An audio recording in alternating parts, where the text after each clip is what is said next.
ಎಲ್ಲರಿಗೂ ನಮಸ್ಕಾರ ಸ್ನೇಹಿತರೆ. ದುರ್ಗಾ ಶಕ್ತಿ ನಿಮ್ಮ ಚಾನಲ್ಗೆ ಸ್ವಾಗತ. ಇನ್ನೇನು ನವರಾತ್ರಿ ಬರ್ತಾ ಇದೆ ಅಲ್ವಾ? ಹಬ್ಬದ ಬಗ್ಗೆ ಸಂಪೂರ್ಣ ಮಾಹಿತಿಯನ್ನು ಕೊಡಬೇಕು ಅಂತ ಅಂದ್ಕೊಂಡಿದ್ದೀನಿ.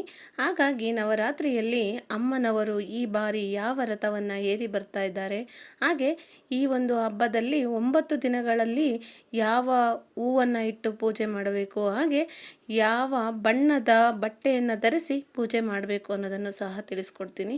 ಹಾಗಾಗಿ ಈ ವರ್ಷ ದುರ್ಗಾದೇವಿ ಅಮ್ಮನವರು ರಥವನ್ನು ಏರಿ ಅಂದರೆ ಪಲ್ಲಕ್ಕಿಯ ಮೇಲೆ ಬರ್ತಾ ಇದ್ದಾರೆ ಅಂತ ಹೇಳ್ತಾರೆ. ಹಾಗಾಗಿ ಆ ಒಂದು ದಿನ ಅಂದರೆ ವಾರ, ಶನಿವಾರ, ಮಂಗಳವಾರ, ಬುಧವಾರ ಈ ರೀತಿ ವಾರಗಳ ಮೇಲೆ ನಿಗದಿಪಡಿಸಿ ಇಂಥ ದಿನ ಅಮ್ಮನವರು ಇಂಥದರ ಮೇಲೆ ಬರ್ತಾ ಇದ್ದಾರೆ ಅಂತ ಹೇಳ್ತಾರೆ. ಹಾಗಾಗಿ ಈ ಸಾರಿ ಅಮ್ಮನವರು ಪಲ್ಲಕ್ಕಿಯ ಮೇಲೆ ಬರ್ತಾ ಇದ್ದಾರೆ. ಹಾಗೆ ನಾನು ಮೊದಲನೇದಾಗಿ ಈ ಯಾವ ದೇವತೆಗಳು ಅಂದರೆ ಈ 9 ದಿನ ಯಾವ ಬಟ್ಟೆಯನ್ನು ಧರಿಸಿರ್ತಾರೆ, ನಾವು ಸಹ ಯಾವ ಬಟ್ಟೆಯನ್ನು ಧರಿಸಿ ಪೂಜೆಯನ್ನು ಮಾಡಬೇಕು ಅನ್ನೋದನ್ನು ತಿಳಿಸ್ಕೊಡ್ತೀನಿ. ಮೊದಲನೇದಾಗಿ ಶೈಲಪುತ್ರಿ ಅಮ್ಮನವರು ಬಂದು ಮೊದಲನೇದಾಗಿ ಹಳದಿ ಬಣ್ಣದ ಬಟ್ಟೆಯನ್ನು ಧರಿಸಿರ್ತಾರೆ. ಹಾಗೆ ಹಳದಿ ಬಣ್ಣದ ಬಟ್ಟೆಯನ್ನು ಧರಿಸಿ ಪೂಜೆಯನ್ನು ಮಾಡಿದರೆ ಮನೆಯಲ್ಲಿ ಸಂತೋಷ ನೆಲೆಸುತ್ತೆ ಅಂತ ಹೇಳ್ತಾರೆ. ಹಾಗಾಗಿ ವಿಶೇಷವಾಗಿ ಮನೆಯಲ್ಲಿ ಇಡೀ ವರ್ಷ ಸಂತೋಷ ನೆಲೆಸುತ್ತೆ ಅನ್ನೋ ಒಂದು ಕಾರಣಕ್ಕೆ ಹಳದಿ ಬಟ್ಟೆಯನ್ನು ಧರಿಸಬೇಕು ಪೂಜೆಗೆ. ಹಾಗೆ ಎರಡನೇದಾಗಿ ಬ್ರಹ್ಮಚಾರಿಣಿ ಅಮ್ಮನವರಿಗೆ ಹಸಿರು ಬಣ್ಣದ ಬಟ್ಟೆಯನ್ನು ಧರಿಸಿ ನಾವು ಪೂಜೆಯನ್ನು ಮಾಡಿದರೆ ತುಂಬಾ ಒಳ್ಳೆಯದು. ಯಾಕಂದರೆ ಹಸಿರು ಬಣ್ಣದ ಉಡುಪುಗಳನ್ನು ಧರಿಸಿ ನಾವು ಭಕ್ತಿಯಿಂದ ಪೂಜೆಯನ್ನು ಮಾಡಿದರೆ ಮಂಗಳಕರವಾಗುತ್ತದೆ ಅನ್ನೋ ಒಂದು ನಂಬಿಕೆ ಇದೆ. ಹಾಗಾಗಿ ಮನೆಯಲ್ಲಿ ಶಾಂತಿ ನೆಲೆಸುತ್ತೆ ಅಂತ ಹೇಳ್ತಾರೆ. ಹಾಗಾಗಿ ನಾವು ಹಸಿರು ಬಣ್ಣದ ಬಟ್ಟೆಯನ್ನು ಧರಿಸಿ ಪೂಜೆಯನ್ನು ಮಾಡಬೇಕು.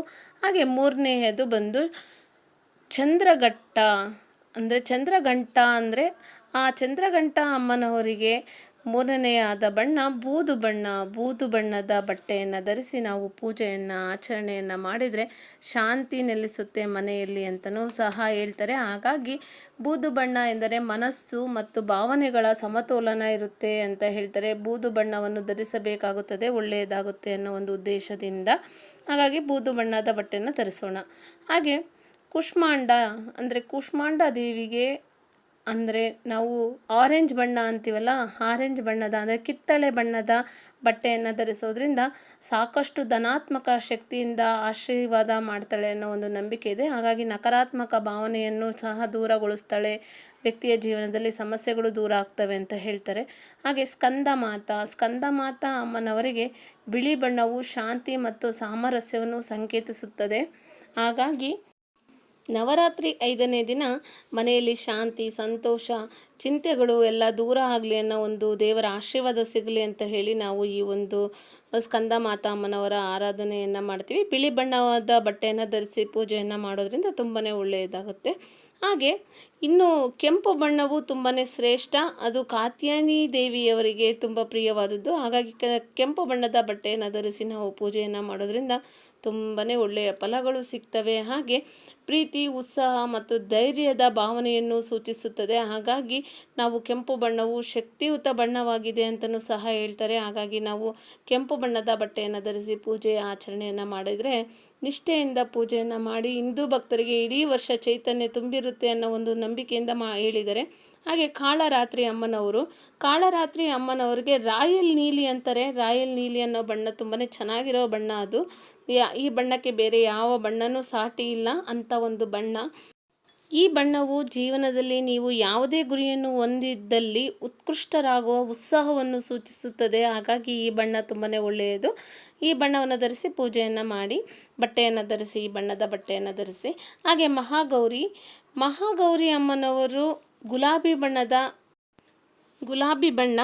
ಬಣ್ಣದ ಬಟ್ಟೆಯನ್ನು ಧರಿಸಿ ಪೂಜೆಯ ಆಚರಣೆಯನ್ನು ಮಾಡಿದರೆ ತುಂಬಾ ಒಳ್ಳೆಯದು. ಅವತ್ತಿನ ದಿನ ಒಳ್ಳೆಯತನವನ್ನು ಸೂಚಿಸುತ್ತದೆ. ಹಾಗಾಗಿ ಈ ನವರಾತ್ರಿಯಲ್ಲಿ 8ನೇ ದಿನದಂದು ಗುಲಾಬಿಯನ್ನು ಧರಿಸಿ ಮತ್ತು ಅದು ಮಾನವೀಯತೆ, ಮೋಡಿ ಮತ್ತು ಎಲ್ಲರಿಂದ ಪ್ರೀತಿಸಲ್ಪಡುವ ವ್ಯಕ್ತಿಯ ಕಡೆಗೆ ಪ್ರೀತಿಯ ಒಳ್ಳೆಯತನವನ್ನು ಸೂಚಿಸುತ್ತದೆ. ಹಾಗಾಗಿ ಇನ್ನು 9ನೇ ದಿನ ಸಿದ್ಧಿದಾತ್ರಿ ಅಮ್ಮನವರು ನೇರಳೆ ಬಣ್ಣವು ಶಾಂತಿ ಮತ್ತು ಉದಾತ್ತತೆಯನ್ನು ಸೂಚಿಸುತ್ತದೆ.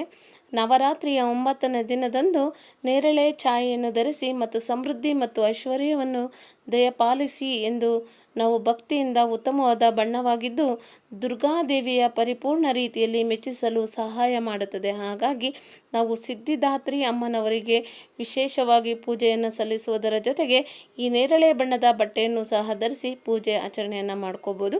ಹಾಗೆ ನಾನು ಇನ್ನೊಂದು ವಿಷಯ, ಯಾವ ದಿನ ಅಂದರೆ ನಾವು ಮೊದಲನೇ ದಿನದಿಂದ ಕೊನೆಯ ದಿನದವರೆಗೂ ಯಾವ ಹೂವನ್ನು ಇಟ್ಟು ಪೂಜಿಸಿದರೆ ಎಷ್ಟು ಒಳ್ಳೆಯದಾಗುತ್ತದೆ, ಅದರಿಂದ ಏನು ಪ್ರಯೋಜನ ಅಂತನೋ ಏನು ಮಹತ್ವ ಅದರದ್ದು ಅಂತಲೂ ಸಹ ಇಲ್ಲಿ ತಿಳಿಸ್ಕೊಡ್ತೇನೆ.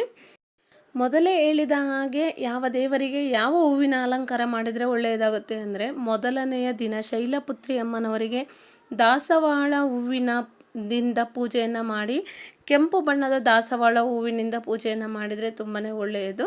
ಹಾಗೆ ಎರಡನೆಯದಾಗಿ ಬ್ರಹ್ಮಚಾರಿಣಿ ಅಮ್ಮನವರಿಗೆ ಸೇವಂತಿಗೆ ಹೂವಿನಿಂದ ಅಲಂಕಾರವನ್ನು ಮಾಡಿ, ಅಂದರೆ ಬಹು ಮುಖ್ಯವಾಗಿ ಬಿಳಿ ಸೇವಂತಿಗೆ ಹೂವಿನಿಂದ ಅಲಂಕಾರವನ್ನು ಮಾಡಿ ತುಂಬಾ ಒಳ್ಳೆಯದು.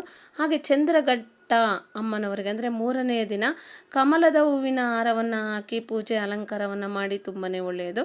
ಹಾಗೆ ಕೂಷ್ಮಾಂಡ ದೇವಿ ಅಮ್ಮನವರಿಗೆ ಮಲ್ಲಿಗೆ ಹೂವಿನ ಹಾರವನ್ನು ಹಾಕಿ ಅಲಂಕಾರವನ್ನು ಮಾಡಿ ತುಂಬಾ ಒಳ್ಳೆಯದು. ಹಾಗೆ ಸ್ಕಂದ ಮಾತ 5ನೇ ದಿನ ಅಮ್ಮನವರಿಗೆ ಗುಲಾಬಿ ಹೂವಿನ ಅಲಂಕಾರವನ್ನು ಮಾಡಿ ತುಂಬಾ ಒಳ್ಳೆಯದಾಗುತ್ತೆ. ಹಾಗೆ ಕಾತ್ಯಾಯನಿ ಅಮ್ಮನವರಿಗೆ ಮಾರಿಗೋಲ್ಡ್ ಅಂದರೆ ಗೊತ್ತಲ್ವ, ಚೆಂಡು ಹೂವಿನ ಹಾರವನ್ನು ಹಾಕಿ ಅಲಂಕಾರವನ್ನು ಮಾಡಿ ಪೂಜೆಯನ್ನು ಮಾಡಿ ತುಂಬಾ ಒಳ್ಳೆಯದು. ಹಾಗೆ ಕಾಳರಾತ್ರಿ ಅಮ್ಮನವರಿಗೆ ಪ್ಯಾಷನ್ ಫ್ಲವರ್ ಅಂತಾರೆ, ಅದನ್ನು ಕೃಷ್ಣ ಕಮಲ್ ಅಂತಲೂ ಕರೀತಾರೆ. ಆ ಒಂದು ಹೂವಿನ ಅಲಂಕಾರವನ್ನು ಮಾಡಿದರೆ ತುಂಬಾ ಚೆನ್ನಾಗಿ, ಅಂದರೆ ಆ ದೇವಿಗೆ ಆ ಒಂದು ಅಲಂಕಾರವನ್ನು ಮಾಡೋದ್ರಿಂದ ಕೃಷ್ಣ ಕಮಲವನ್ನು ಆ ಒಂದು ಹೂವಿನ ಅಲಂಕಾರ 7ನೇ ಅಭಿವ್ಯಕ್ತಿಯಾದ ಕಾಳರಾತ್ರಿ ದೇವಿಯನ್ನು ಪೂಜಿಸಲು ಬಳಸಲಾಗುವಂತಹ ಒಂದು ಹೂವು. ಆ ಹೂವಿನ ಅಲಂಕಾರವನ್ನು ಮಾಡಿ ತುಂಬಾ ಒಳ್ಳೆಯದಾಗುತ್ತೆ. ಹಾಗೆ ಮಹಾಗೌರಿ ಅಮ್ಮನವರಿಗೆ ಅರೇಬಿಯನ್ ಜಾಸ್ಮಿನ್ ಅಂತ ನೀವೇ ನೋಡಿರ್ತೀರ, ಆ ಒಂದು ಹೂವಿನ ಅಲಂಕಾರವನ್ನು ಮಾಡಿ ತುಂಬಾ ಒಳ್ಳೆಯದು ಆವತ್ತಿನ ದಿನ, ಅಂದರೆ 8ನೇ ದಿನ ಮಹಾಗೌರಿ ಅಮ್ಮನವರಿಗೆ.